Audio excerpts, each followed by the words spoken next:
అలా కొంచెం ఎన్నికరావే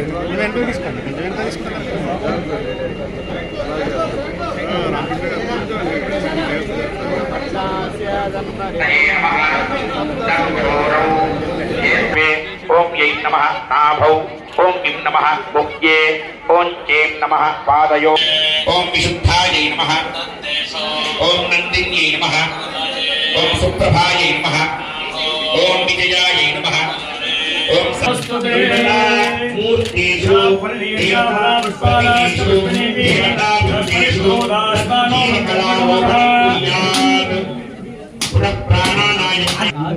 చేతి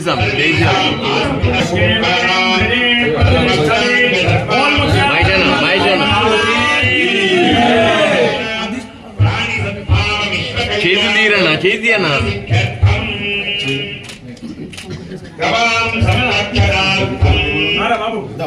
సరే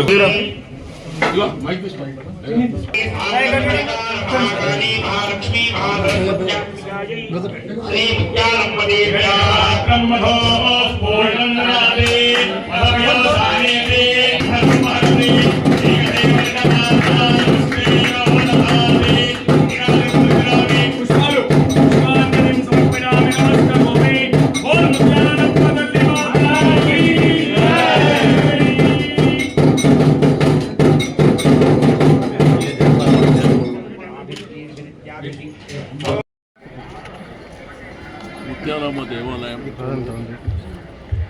సరే ఆ మధ్యలో జరిగినటువంటి సంఘటన మనందరికీ తెలిసిందే.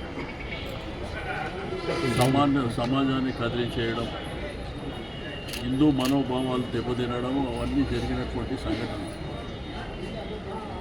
బట్ ఆ రోజు దాని మీద బస్తీ అంతా ఏకం కావడం, రెండోది రాజకీయ పక్షాలు కూడా అన్ని పార్టీలు కూడా ఏకమై ఇక్కడ జరిగినటువంటి ఆ సంఘటన పట్ల తీవ్రంగా ఖండించడమే కాకుండా అందరూ ఐకమత్యంగా పోరాటం చేసినటువంటి కూడా చూసాం. బట్ ఈరోజు మరి ఏది ఏమైనప్పటికీ అది ఒక విషాదకరమైనటువంటి సంఘటన జరిగి ఈరోజు అమ్మవారి ప్రతిష్ట జరగడం, అందరూ కూడా బస్తీ వాస్తవ్యులు. రెండోది ఆ దేవాలయం వంశపారంపర్యంగా ఆ దేవాలయాన్ని మరి కాపాడుతున్నటువంటి ఆ కుటుంబ సభ్యులు కానివ్వండి, స్థానికంగా ఉండేటువంటి ప్రజలు, మరి అందరి సహకారం.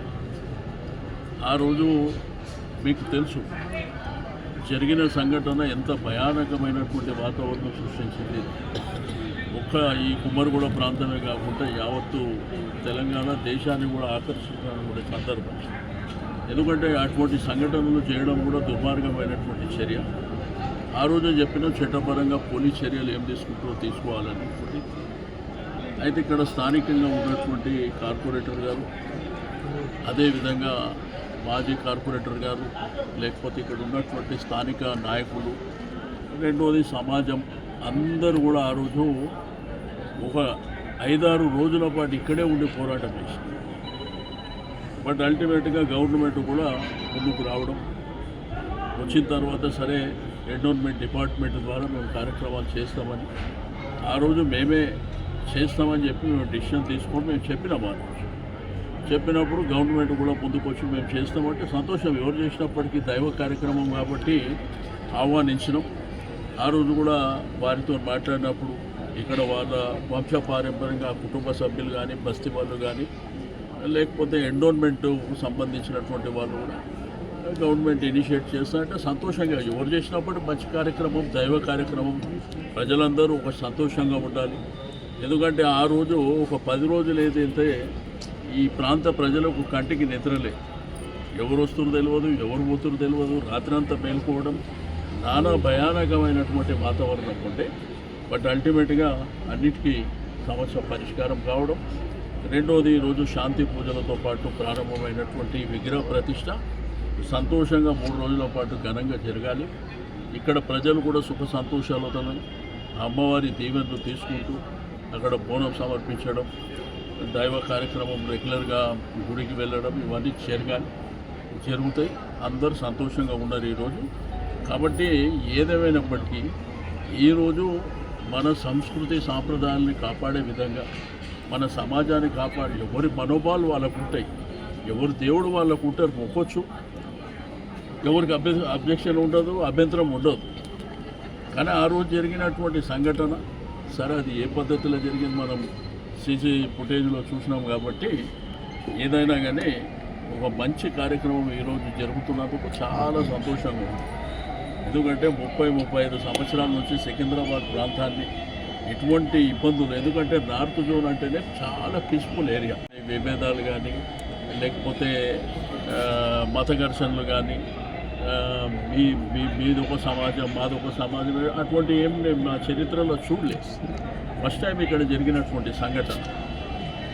బట్ వాళ్ళకి కానివ్వండి, సేమ్ టైం పోలీస్ డిపార్ట్మెంట్ కూడా పూర్తి స్థాయిలో కేర్ తీసుకొని మరి జరిగిన సంఘటన మీద వాళ్ళు ఎప్పటికప్పుడు అప్రమత్తంగా ఉండడం, తద్వారా ఇది ఒక శాంతియుత వాతావరణంలో ఈ కార్యక్రమాలు జరుగుతాయని చెప్పి నేను ఆశిస్తూ అందరికీ నేను మనస్ఫూర్తిగా అభినందనలు తెలియజేస్తాను. సార్, ఇలాంటి ఘటనలు జరగకుండా ప్రభుత్వానికి ఏమైనా సలహా ఇస్తారు? డెఫినెట్గా ఇప్పుడు నేనేమంటే ఇటువంటి ఘటనలు జరగదు. ఎందుకంటే ఇది సమాజానికి మంచిది కాదు. ఎందుకంటే మనిషి ఎంతకాలం బతుకుంటాడు అనేది ముఖ్యం కాదు, బతుకున్నప్పుడు ఏం చేసినాము అనేటువంటిది ప్రధానమైనటువంటిది. రెండవది, ప్రభుత్వాలు కూడా పూర్తి బాధ్యతలు తీసుకోండి. జరుగుతాయి కొన్ని సంఘటనలు ఏంటంటే మనం ఊహించాం, మన కంట్రోల్లో కూడా ఉండకుండా జరుగుతుంది. బట్ ఏదైనా కానీ ఎప్పటికప్పుడు అప్రమత్తంగా ఉండడం. కాబట్టి ఎందుకంటే ఈ బస్తీలో అసలు ఈ బస్తీకి సంబంధం లేకుండా ఆ రోజు జరిగిన సంఘటన అందరు ఆశ్చర్యానికి గురి చేసినటువంటి సంఘటన. స్థానికులు కాదు, ఇక్కడ ఉన్న వ్యక్తులు కాదు, మరి అర్లీ అవర్స్లో అతను వాకింగ్కి పోయినటువంటి ఒక పెద్ద మనిషి చూడడం మూలాన మొత్తం విషయం బయటకు వచ్చినటువంటిది. కాబట్టి ఏదేమైనప్పటికీ ప్రభుత్వం కూడా ఎప్పటికప్పుడు అప్రమత్తంగా ఉండి ప్రజలకు ఇబ్బంది లేకుండా చూసుకోవాలని కోరుతున్నాను.